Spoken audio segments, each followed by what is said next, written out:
সুনামগঞ্জের সুরমা নদীর ছাতক ঘাটে টোলাদায় বিআইডব্লিউটি এর ইজারা প্রক্রিয়া কিছুদিন আগে বন্ধের নির্দেশ দেয় হাইকোর্ট। সে আদেশ অমান্য করে 2 দফা দরপত্র আহ্বান করা হয়। সমালোচনার মুখে পড়ে সেগুলো স্থগিত করে সংশ্লিষ্ট কর্তৃপক্ষ।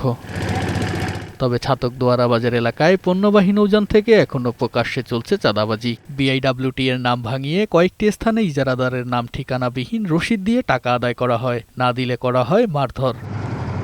সম্প্রতি সংবাদ সংগ্রহ করতে যাওয়া সাংবাদিকদের ক্যামেরায় ধরা পড়ে সেই চাঁদাবাজির দৃশ্য। এর পেছনে বিআইডব্লিউটি এর এক কর্মকর্তার জড়িত থাকার কথা জানান ভুক্তভোগীরা। সুনামগঞ্জ যাওয়ার পথে আপনার 3 জায়গায় চাঁদা দিতে হয়। আমরা কিছু বলতে গেলে আমাদের গায়ে হাত তুলে মারধর করে।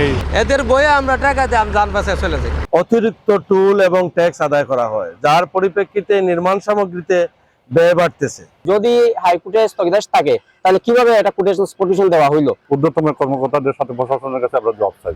অভিযুক্ত কর্মকর্তাও স্বীকার করলেন টোলাদায় হাইকোর্টের নিষেধাজ্ঞা আছে। আপনার স্থগিতাদেশ থাকার পরেও আপনি স্পট কোটেশন কিভাবে দেন 2 বার? কোন জায়গায়? 2 বার না, আমরা তো 4 বার দিচ্ছি। কেন এটা তো কিভাবে দিচ্ছেন? না, এটা আমার হেড অফিসের থেকে এটা বলতে হবে। আমার এক পাও আমার রিয়া না, এটা ভিডিও আপনি না জানেন ভিডিও করবেন কেন?